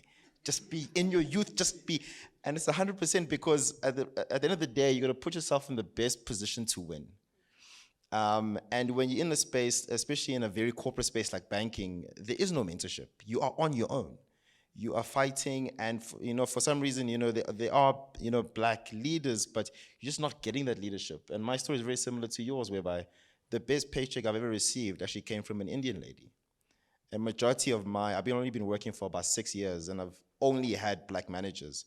And for the first time, I get an Indian manager, and just the pay bump was just astronomical. And those are just the dynamics, I guess. Trust me, I have this, please pass it to Kensai because I should have moved it. But I left corporate to join a fintech recently.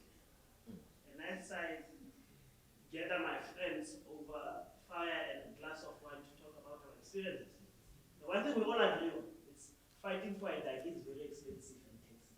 Yeah. Both your personal life and to your career, to your paycheck, right? But a conversation for another day. Let's do that. Kenzan, the acting MD of the BMF is here. The deputy president is here. The staff of the BMF is here. The one thing that the BMF wants to know from you is that actually, what advice can you give them around how to make sure that people who start this program at the beginning, majority of them complete. So you put the dropout. Because I've had Kushubi Well, if I may admit, which again surprises me about the facilitators, and I think you said they have grace. I was a dropout in 2020. I didn't graduate and receive the certificate. And this is the second time they've asked me to speak, and I speak with such humility that some of us, even dropouts, do have a role to play and still have a voice to say. Because sometimes not all races perhaps need to be completed at a particular time. It is okay to take a rest and just refocus, regroup, reanalyze where you are in your life. That is my personal experience, and perhaps one day I may, take the journey and redo the program again. This is a question that's a very personal, as it's personal to each individual. You can't certify this program because it really is about soft skills, right? About how do you relate with people. Perhaps, again, there's going to be an alumni network that's going to be launched. Perhaps, once students see the other side of the fence, that okay, this is a real lived experience, it may incentivize them to continue the program. And also just I always say to the cohorts that you're not alone in this race. Reach out to somebody, right? Form your own social networks, because the problems and the challenges that we have may be different to each group, but they are all universal. We are all struggling with relating with people. And so perhaps maybe also increase that message that if people are struggling, whether it's familial issues, work issues, or relationship issues, have them speak to you. Because, I am a bit disappointed I didn't finish this after how far I went, right? And I just dropped out at that last mile. And, and I think that's one of the things that perhaps we need to encourage, that just at the end of the course, check in, touch base, and form that support network also for the groups, because people are going through lots of challenges in their lives that they don't speak out about, and they think that it's unique to them. Let's go to Shosha. I think before you ask, I'd like to add or want to Kensani is saying, and I'm maybe speaking more directly to Ndabezi Tamon and Ndate Tabakitsena. I think one of the challenges with the program, what is missing, is what the MD says. The mentors and the people we are matched to are busy. They are not available. And I think I was fortunate enough. I think at one of the points where I was just about to give in, we then reached out to Monde. I sent you a message on Twitter, actually, and he responded. And I think just at that moment, it was what I needed. Someone from within the BMF to give me hope that there is a reason we are doing this and they are available to help us. He made time out of his sessions. I think sometimes he would be jumping from one meeting to the next meeting and say, I'm sorry guys, I've just come out of one meeting. But he made time. And when we had follow-up sessions, he made time for us to ask further questions. I think I appreciate the level of busyness within the organization. I see Kulu stepped out. But I do think that there is a need for sufficient support and sufficient mentorship for candidates taking part in the program. Match a candidate to someone. It doesn't have to be someone within the BMF. It has to be someone who understands what the BMF is. That person who will respond. So I'd say my addition to what Kensani is saying is that. Thank you. You've answered my question already. Ah, well, thank you. It's as if you're a fortune teller or you're a mind reader. Helag. I'm concerned. Helag. I want to know what Philip thinks about me, truly. So I'm concerned. Let's go to Lisa. These are the people sitting here wondering, they've heard a lot. Baba Zulu took us through the program. I'm a strong believer in simplicity, is elegance. Right? If you had to simplify the explanation of this program, how would you explain it in simple terms? I really struggled with this, at the start of the then program. And I think in very simple terms, the then program aims to foster the forgotten fundamentals of management and leadership to everyone who then participates in it. Now it then equips a leader / manager with the right fundamentals to then succeed. Now, this from a business management, from a business management view, can be your sets of skills and then competencies. Your then resourcefulness, innovation, etc. That's the aim of the program. So, if I understand you correctly, that Sisembi. Yeah, Leo. and in this way, you need all your artilleries here. So this program helps you get the best silencer, the best machine gun, and sometimes the best bullet vest. And- What should be the paradigm? And if I might add, the then program, the then reason why to some it becomes difficult is that the process itself is very humbling. Because when I then walked into the program, I came in with a very blasé, sort of way about myself, like, what, I'm just gonna clap here, clap there, I finished the program, I am a leader, I'm done, I then come in here, I'm like, yeah, these people are skilled, opinionated, they know their fields of study / work, and they won't take any of my then group members are people who would engage and ask you, why do you say what you are saying? Convince me. Now that part in itself is difficult, because now remember, if you are in a particular department, you must motivate for a budget, motivate for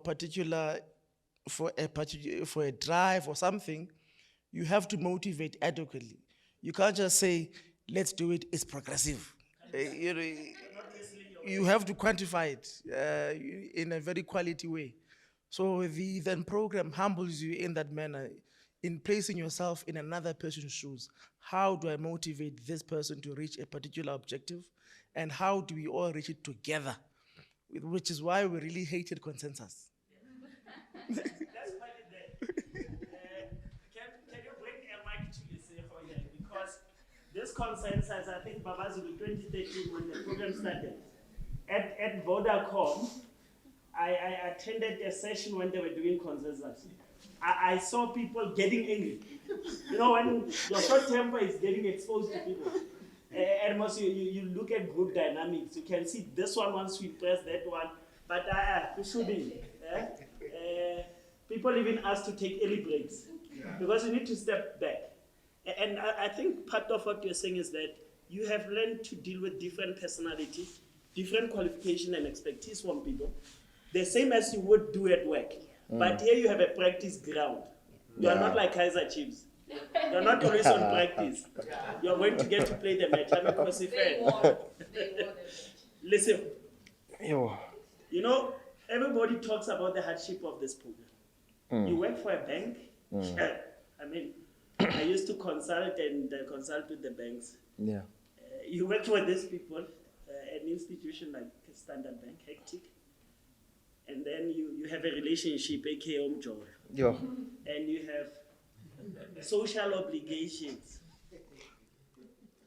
How do you strike a balance? Ikhona enye engathi izokushaya nge-warning, yeah? To answer your question directly, I didn't. There was no balance. And that's why I make sure that I go with my lovely girlfriend Rory everywhere I go, especially when it comes to BMF. I go with her. So look at what we did together. Thank you, Rory.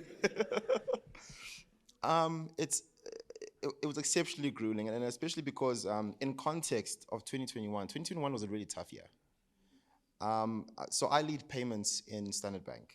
So any type of payments, card payments, EFTs, instant money, name it. When there's something wrong with the systems or whatever, I get the call. So it's really 24/7, really. So that was grueling. On the other hand, is that we lived in an era of COVID. There was a point where my entire family had COVID. Group members as well. One of our team members got COVID.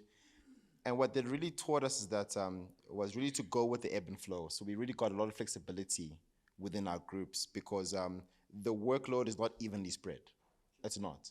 And as much as it was tough on everybody, it gave us the empathy to really pull ourselves as a team forward, even if somebody else broke a leg. Some of our team members lived really far where there wasn't great internet connection. But we make a plan. You get your note, you send them to WhatsApp, you WhatsApp it to them. They then write on the WhatsApp, the answer, send it to you. You take it, you type it down. That's their answer. Then, you just make it work. So did I balance it? No, there's no balance. This thing really is tough. It's grueling. This was worse than engineering. That was my initial degree, and it was worse than that. But you don't strike a balance, and in life you won't, right? The world is not perfect, the working place is not perfect, but you need to find that flexibility and an ebb and flow to just roll with the punches. You will land really good punches, you'll get really good projects, and so there's some projects that are going to hit you really hard. They're going to clap you, you're going to be black and blue. But you keep going round after round, and that's how you move forward. Sure, yeah. Let's take it to Lisa and bring it back. Yes. So there's no balance in life because that creates a concept of perfection. Yes. And perfection is an illusion. Yes. Doesn't exist. No, unhabitually. So each of you, starting from your closing remarks. People are here. Some are wondering after people have said it's blow by blow. Yeah? In your closing remarks, just motivate them to consider this.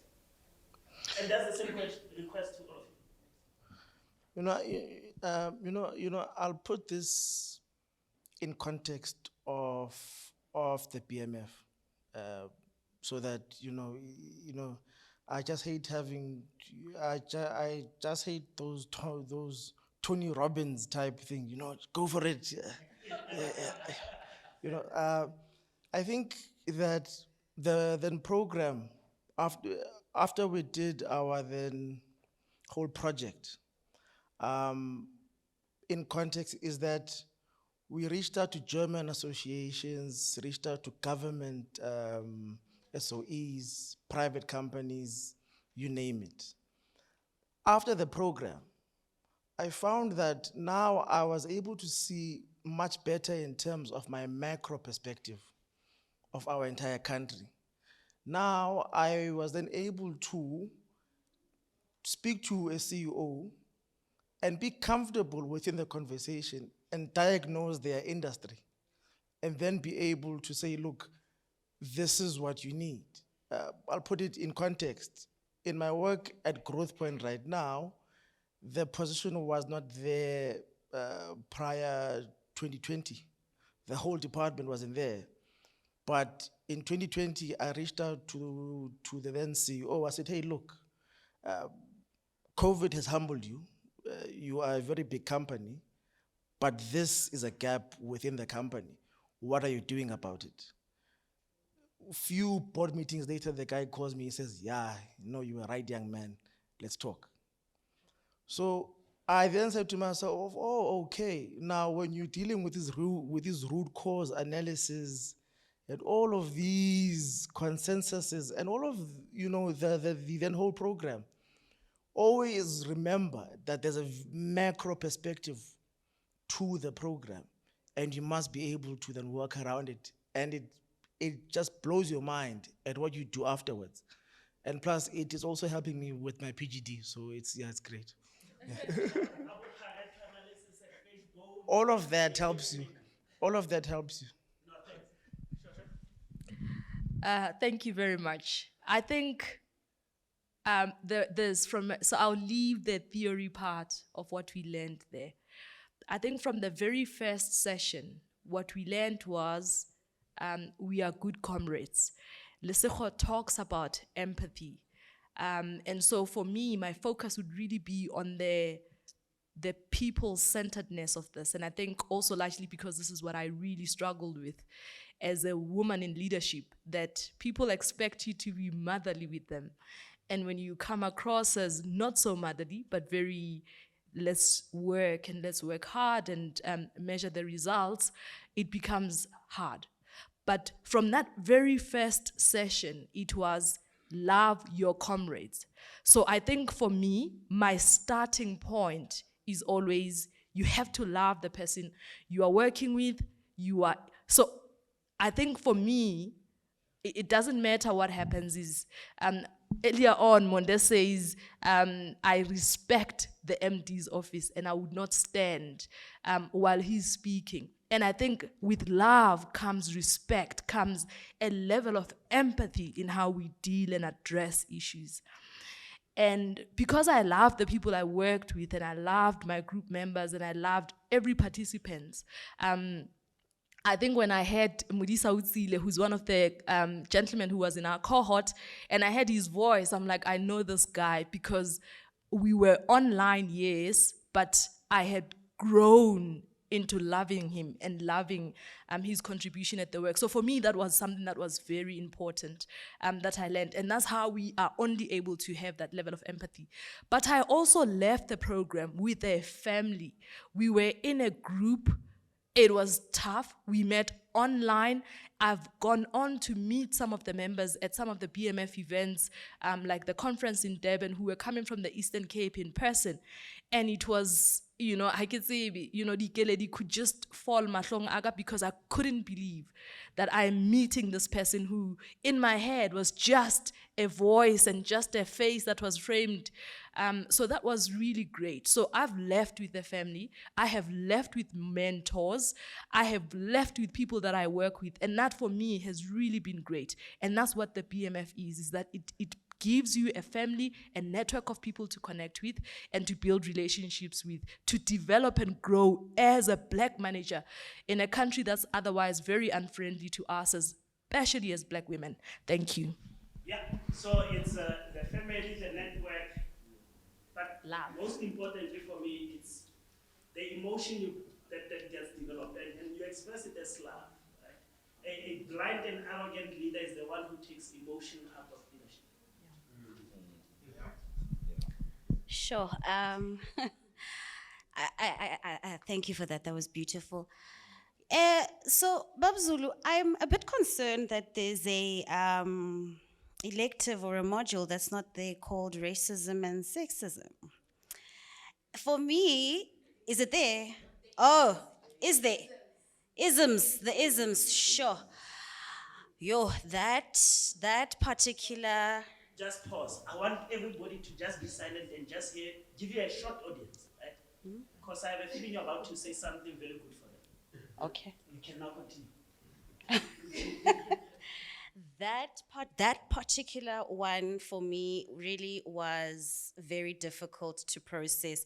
I didn't go to work as a result on Monday because it highlighted to me the reality that I live in and that I work under. And in fact, when I started the course, my manager was a bit scared because, they get scared of these development programs for us Black people, right? Because they're upping us, right? And so she felt intimidated by this, me starting this course. But that particular course, and as our DP has alluded to, the importance of transformation in our economy, I can literally say I've experienced being chucked out of white corporate, as a result of being black. But however, I happen to be, and I say this, that I'm qualified, but yet there'll be a white lady working in the office who's not qualified, who's not even supposed to be working there, and is holding a job, and our hourly rates are the same, and that is justified in the corporate structure. And a lot of it, again, is that our chairperson was a black lady and the lone voice, and a lot of the decisions that were made about my employment were taken. And she couldn't veto those decisions. So these challenges are real. And having experienced it myself, I do feel very responsible that I have a role now to play as well. Guys, this stuff is real. It's not just happening that the media is hyping it up or we're just being black exclusionists or what have you. It is real, and it is livelihoods, and it affects our communities, it affects us, it affects our families, and it is a real struggle. And so the work that the BMF is doing, Nje as an organization and its ethos is very, very important, and we need to encourage more people to be woke, that corporate South Africa is horrible, and the more outspoken you are, sometimes they do check you out. So again, the political importance is so important that I think for me that is the one part of the course that really stood out, and it conscientized me to the reality that the political economy in our country has a lot of barriers, a lot of shortfalls that need to be addressed, and it needs active voices. And let's not get tired about this, right? Let's not get tired, because it's a generational impact, and that we need to be the voices and the leaders of this transformation objective. So what I hear you saying, you're telling everybody, do this course. Awesome. There's always something to take from it. And don't take a short-term view. It's not about you and the course you want to finish now. It's about the tools that you will get to make life better for Sechaba behind you. Yeah. No, Yeah. Thank you. LSG. Again, well said, Kansani.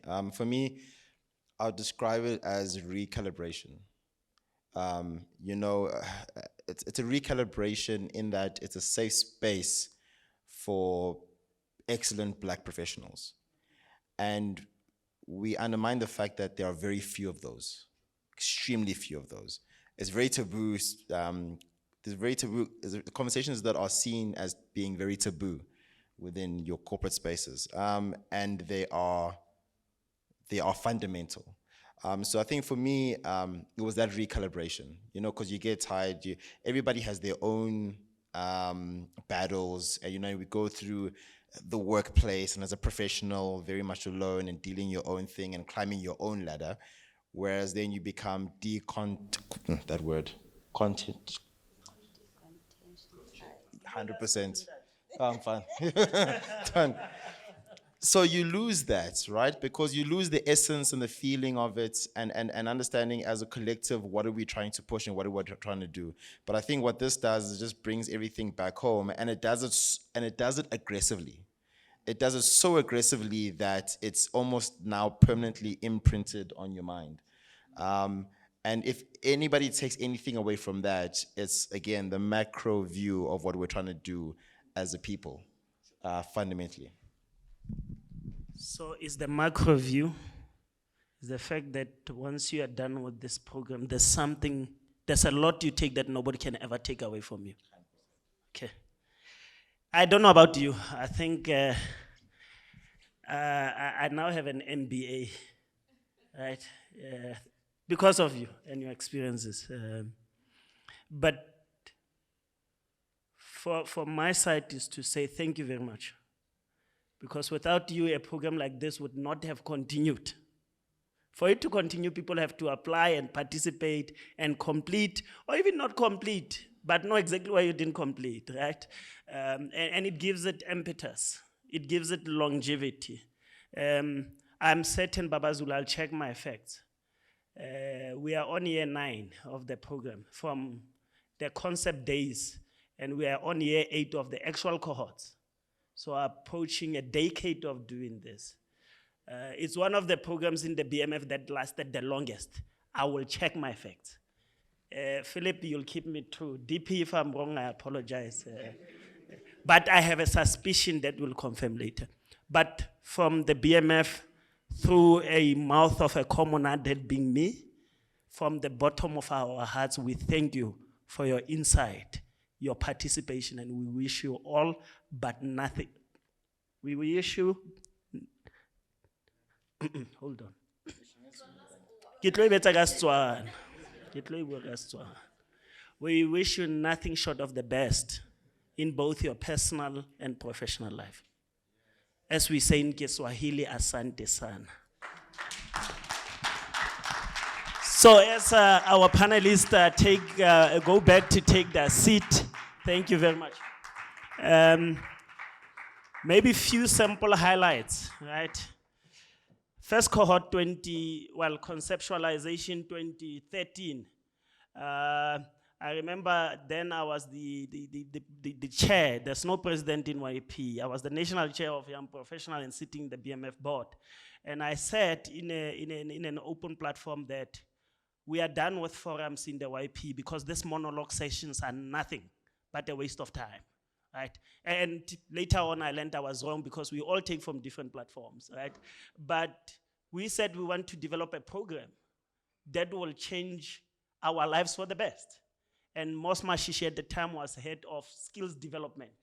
And he came back with a report to say, I met with Baba Zulu, can we explore this program? I said, my man, it doesn't matter, as long as it's not a forum, let's go and do it, right? Yeah, little did we know the work that comes, but Baba Zulu, thank you for your humbleness and indulging us. And I pay also gratitude to Mos Mashishi for the vision he had at the time. And I think that his ability to do things, it's what qualified him to be my friend, because my standard is just too high, right? So I always thank him for that. 2016, we then decided this program must go to other provinces because we started in Gauteng. And we took it to the Eastern Cape, and we did it in Gauteng, and we got more people to participate. And we got good outcome out of it. 2017, the program went back to Gauteng, to only be in Gauteng due to financial constraints, right? But we continued. At the end of 2017, we had 180 people who had graduated from the program. Now fast forward 2017 to today, you have 564 minus that 180. You can see what happened despite COVID, sure. So, as I conclude, let me also express our gratitude to the following organizations. They walked the journey with us from the beginning to date, and we encourage them to not stop. Oh, by the way, the alumni, what part of your responsibility will be to help fund this program? I guess budget. That budget, that development, sharp mabla. The Pacific Institute, Muribula Investment Group, PricewaterhouseCoopers, Weber and Wenzel or Wenzel, whichever way you choose to pronounce it, Sasol, Standard Bank Private Banking, Vodacom, Transnet, Mazar, City of Durban, but more importantly, the BMF. So we really thank them because they made it possible. But more so the facilitators that you work with, Baba Zulu. We thank them. The one thing I know in the BMF, at some point it was pain to justify why this program must continue. Now, and it's the dynamics we must deal with. Some board members were saying we don't see value from this day. But at least we're fortunate that there were many board members who said it is good, let it continue. So those that fought the battle and supported it, from the bottommost corners of our hearts, we are eternally grateful. So I think it's the end of what I needed to do. So let me pass to you before you also remark on my time expenditure. No, thank you very much, my brother. Thank you for staying the course and showing us what it's like when you get to the other side. Ladies and gentlemen, we have come to the end of the conversation this evening, and I hope it was impactful. Very last thought, there's food waiting for us out there, so you will be fed. I did promise that I'll say something else about the logo, so I want to fulfill that. Very quickly, I'll just mention one or two things. From burgundy to green, how do we move from the past to the future? And you have the cogs there. And traditionally we say in the BMF it's a work ethic, but we know that it is not sufficient in the environment we're in. That's where you pull out the Basutu hat, right, from the cogs. Number two, that is also representing the levels of consciousness moving from one gear to the next. It also represents how the South African economy needs to move. You need more effort at the beginning, like a vehicle, gear number one, like a plane. A plane uses more fuel at the beginning, not in transit or when it lands. It even dumps fuel when it lands. But at the beginning, you need more fuel to ensure that there is liftoff. And the BMF, with developing managers and leaders, we are actually saying to the country, we have the ability to kickstart the South African economy with the kind of leaders and managers that we produce in this space. So I hope you see the depth of the logo. I've just really touched on a few things, but it expresses our aspirations as Black people and in the direction we want to move, which is the green. And Bab Mafuna would say, as I close, he would speak about cathedral thinking, building one brick at a time. We're moving one cog at a time towards the future. May you have a good evening. Thank you very much.